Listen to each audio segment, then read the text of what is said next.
Hello and welcome to week 11 in behavior management. Boy, is this semester flying by. Now, next week we have a break. So this is a really good opportunity right now to talk about your behavior plan. At this point in the class, if you were doing some baselining, that should be all done. Getting your current status on your exercising or your food plan or whatever. I really haven't heard from many people about what they're planning to work on. And I'm still open to those conversations. But to develop your plan, in order to implement your plan, you kind of have to know where your starting point is. Many of you are introducing new behaviors, so therefore the starting point is 0. That's fine. You don't need much of a baseline there. But if you are baselining right about now, we only have about 4 weeks left of class. You want to implement the plan now. You want to put that into practice today. With the reward system, make sure that you're tracking your behavior. Make sure you're giving yourself the reward or the reinforcement only when you are successful. That is where the willpower comes in, not in the behavior itself. It's withholding the reinforcer when you haven't earned it. Now, we are going into the 2 chapters this week are going to be chapter 14 on problem solving and then chapter 15 functional analysis. Now, problem solving really goes, and it kind of relates to what you're doing. How do I put this in? How do I use data to make decisions? This is not only good for behavior management, this is simply good application of critical thinking and problem solving to any sort of issue, relying on data to tell you. So if you've implemented a plan, it matters less whether you think it's working or you think it's not working as what the actual record tells you about whether it's working or not. This activity really emphasizes that part of the world of psychology that has to do with direct observation, direct measurement, and it's those qualities that we use to make decisions about our own actions, about decisions about our hypotheses, decisions about the validity of our theories. All of this is, rather than hunches or intuition, really relying on data and is sort of driving home that critical thinking skill. The second one, functional analysis, is a really kind of core topic because it kind of relies on the notion that we have this mentality in behavior management that if a behavior is occurring, it is because there are A's and B's that are functioning on it. So the A, B, C contingency exists. We may not be aware of all those pieces, but they exist. There's an A and there's a C if the behavior exists at all.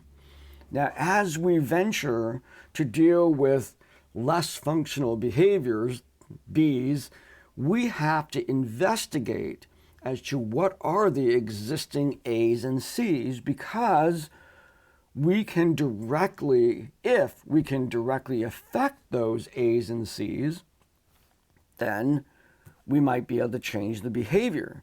So let's say somebody is cracking jokes in class because their friend laughs at them, so they're gaining status, they're getting attention from their friend, so that's why they're engaging in that behavior.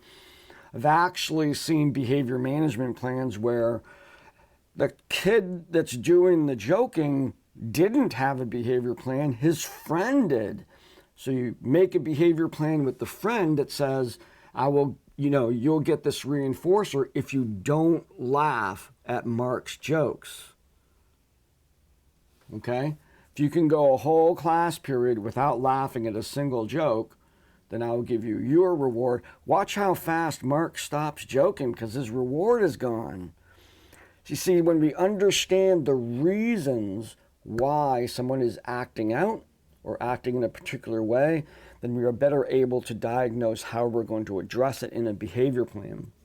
Now, these functions, sadly, we tend to say that kids act out in school for attention or that kids do things for attention. But that is not that is a real reason, but it's not even the most common reason. The most common reason for acting out in school is the person's bored or the person's overwhelmed.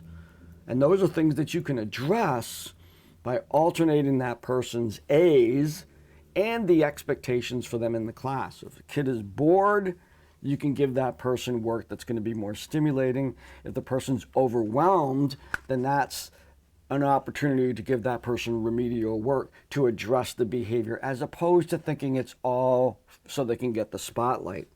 So having this more broad awareness as to the reasons why people engage in behaviors that they see, and being able to examine all of those, even though it may seem very obvious somebody's doing it for a particular reason, we don't really know until we actually go through the experimental process of testing it. And we can often find ourselves wrongly assuming the purpose as to what a behavior is happening. Don't rely on that intuition like, oh, I know they're just doing this for attention. Chances are that's actually not true. Chances are it's a little bit more complicated, if not a lot more complicated. When I was working in adult mental health and you start looking at individuals with very dysfunctional behaviors such as suicidal acts, cutting, drugging, those kinds of things, those behaviors are very complex in terms of that individual's behavior. So in terms of what's reinforcing and triggering that kind of behavior. So let's not just simply go to the easy reason why somebody is doing a behavior or avoiding a behavior, and think clearly about that by taking this perspective of functional analysis. It's probably worth an entire course on itself, just looking at functional analysis. In fact, functional analysis is sometimes a word that's used to describe this whole process that we've been talking as behavior management, that it fundamentally comes down to finding out the A's and C's and then manipulating those A's and C's, and that's really how that behavior functions and how we can change that behavior in the environment of choice. So we're going to be doing those two chapters, the problem-solving one, functional analysis, and then as you're working on your behavior management plans, remember, I'm looking for clear data here, so you have to, this is a higher level assignment than if you've done this exact assignment before in Intro to Psych.